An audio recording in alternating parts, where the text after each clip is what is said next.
नमस्कार दोस्तों, मैं डॉक्टर वर्षा जौहर श्री संकल्प हॉस्पिटल में से।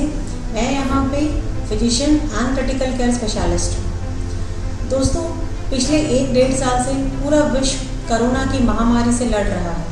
हम लोगों ने पिछले साल भी एक पीक देखा था, इस साल भी अभी एक पीक देख रहे हैं। किसी राज्य में पहले आया है, किसी राज्य में अब आ रहा है। छत्तीसगढ़ के राज्य में, हमारे राज्य में ये अभी आ रहा है। ये जो नया पीक आया है, ये पिछले पीक से थोड़ा हट के है। ये जो नया म्यूटेंट स्ट्रेन है, ये बहुत ही ज़्यादा घातक और बहुत ही ज़्यादा इन्फेक्शियस है।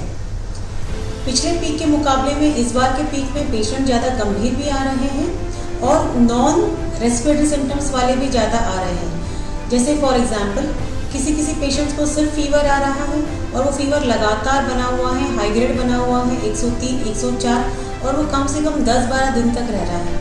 उनको वीकनेस हो रही है, उनको सर्दी खांसी या ऑक्सीजन लेवल उनका डाउन नहीं हो रहा है, ऐसे पेशेंट्स हैं।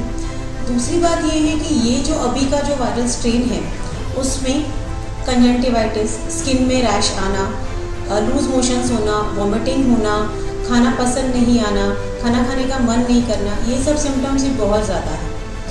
इसके चलते पेशेंट्स को ऐसा लगता है कि उनको कोई कोविड वगैरह नहीं है करके, इसलिए वो लोग कोई सामने भी नहीं आ रहा है और जल्दी टेस्ट भी नहीं करवा रहे हैं। मैं सब लोगों से आपसे रिक्वेस्ट करती हूँ, किसी को भी अगर कोई भी सिम्टम हो, चाहे वो फीवर हो, चाहे सर्दी खांसी हो, या लूज मोशंस हो, या यूरिन में कोई इन्फेक्शन जैसा लग रहा हो, तुरंत खुद होकर सामने आए और अपना टेस्ट कराएं। क्योंकि जो इस बार का स्ट्रेन है वो बहुत ही इन्फेक्शियस है और बहुत ही घातक है। वो एक मरीज़ कम से कम 7-8 पेशेंट्स को इन्फेक्ट कर रहा है। और ज़रूरी नहीं है कि अगर आपने रिपोर्ट आपका करवाया और नेगेटिव आया तो आप खुश रहें कि आप नेगेटिव है करके, क्योंकि अगर पहले 3-4 दिन में अगर आप रिपोर्ट करवाएंगे तो वो नेगेटिव ही आएगा। कम से कम आपको रिपोर्ट नेगेटिव आने के बाद में 7 से 8 दिन, जब तक आपका फीवर कम ना हो या जब तक आपके कोई सिम्टम्स कम ना हो, आपको सेल्फ को होम आइसोलेशन में रखना है या सेल्फ को आइसोलेट करके रखना है। तीसरी चीज़, जो पेशेंट्स, जिन लोगों को ऑक्सीजन लेवल, जिन घर में जो लोग आइसोलेशन में हैं, उनको ऑक्सीजन लेवल वो लगातार मॉनिटर करते रहें। जिन लोगों को हाई रिस्क बीमारी है, जैसे हार्ट फेलियर है, हार्ट की बीमारी है, किडनी फेलियर है, या लिवर का प्रॉब्लम है, या किसी का बाईपास सर्जरी हुआ है, रीनल ट्रांसप्लांट पेशेंट है, इनके लिए हम लोग ऑक्सीजन लेवल का कट ऑफ वैल्यू 94 लेके चलते हैं। और जिन पेशेंट का जो नॉर्मल है, जिनको कोई बीमारी नहीं है या प्री मॉर्बिड एग्जिस्टिंग कोई डिसीज़ नहीं है, उनके लिए हम लोग 92 या 90% का रूम एयर पे ऑक्सीजन लेवल नॉर्मल लेके चलते हैं। इससे अगर आपका कम हो तो आपको हॉस्पिटल में आना चाहिए। बहुत सारे पेशेंट्स अभी आ रहे हैं कि जिनको 4-5 दिन पहले टेस्ट किया था, उनका कोरोना टेस्ट पॉजिटिव आया और वो खुद ही अपने सारे टेस्ट करवा ले रहे हैं, जैसे कि CT scan, CBC, CRP, D dimer, LDH, फेराटिन, सारे लेवल्स करा रहे हैं। लेकिन ये एक रिपोर्ट का वैल्यू नहीं रहता है, इसमें आपको ट्रेंड देखना ज़रूरी रहता है। CT स्कैन हो सकता है पहले हफ्ते में आपका नॉर्मल आए और फिर अगले हफ्ते में आपका वो 0 हो जाए, 0 का 10 हो जाए, या 0 का 4/25 हो जाए, या 10/25 हो जाए। लेकिन आपको वो रिपोर्ट्स देख के घबराना नहीं है। जब तक आपका ऑक्सीजन लेवल 90 के ऊपर है, तब तक आपको घबराने वाली, कोई चिंता करने वाली बात नहीं है। हाँ, जिस समय आपका ऑक्सीजन लेवल 90 से नीचे हो जाए तो आपको हॉस्पिटल में आना है और आपके डॉक्टर से संपर्क करना है। लेकिन इसका मतलब ऐसा नहीं है कि आप CT स्कैन्स कराते रहे और खुद को ट्रीट करते रहेंगे। तीसरी इम्पॉर्टेंट चीज़, लोग हॉस्पिटल में आने के बाद में बहुत प्रेशर करते हैं कि हमको स्टेरॉइड चाहिए, हमको रेमडेसिविर चाहिए। एक बात आप लोग को बताने चाहती हूँ कि छत्तीसगढ़ में अभी रेमडेसिविर का बहुत शॉर्टेज चल रहा है, एक चीज़ वो। दूसरी चीज़, रेमडेसिविर ऐसा कोई रामबाण नहीं है।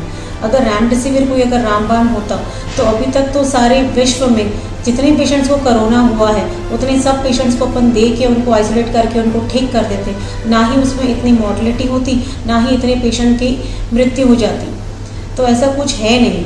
जिन पेशेंट को ज़रूरत है, जैसे कि जिनका ऑक्सीजन लेवल 90 के नीचे जा रहा है, उन्हीं पेशेंट्स को रेमडेसिविर का रिक्वायरमेंट होता है।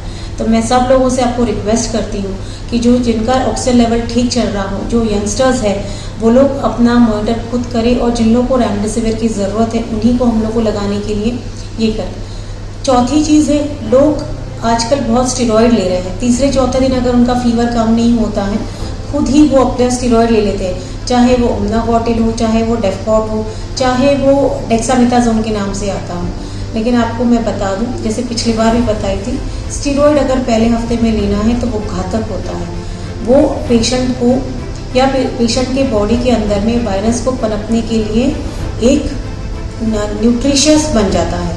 स्टीरॉयड के रहते वायरस जल्दी पनपता है, तो उसकी वजह से सेकेंड वीक में आजकल पेशेंट्स ज़्यादा क्रिटिकल हो रहे हैं और ज़्यादा ऑक्सीजन लेवल कम लेके आ रहे हैं। और जो भी पेशेंट्स अब आ रहे हैं वो सीधा या तो आईसीयू की ज़रूरत पड़ रही है या वेंटिलेटर की ज़रूरत पड़ रही है। और सबसे एक अहम बात अभी के जो स्ट्रेन में जो चल रहा है वो ये है कि ये जो स्ट्रेन है ये बच्चों को भी हो रहा है और जो मिडिल क्लास मतलब मिडिल एज वाले, जैसे फॉर एग्जांपल 35 to 45 ईयर्स वाले, इन लोग को भी हो रहा है। और इनमें बच्चों में तो नहीं, लेकिन जो 35 to 45 ईयर्स वाले हैं उनमें ये काफ़ी ज़्यादा हो रहा है और उनमें ये पेशेंट्स काफ़ी क्रिटिकल भी हो रहे हैं। तो इसके लिए मैं आप लोगों से रिक्वेस्ट करती हूँ कि प्लीज़ सारी गाइडलाइंस जो गवर्नमेंट दे रही है, जो ICMR दे रही है, प्लीज़ उन सब लोग को फॉलो कीजिए।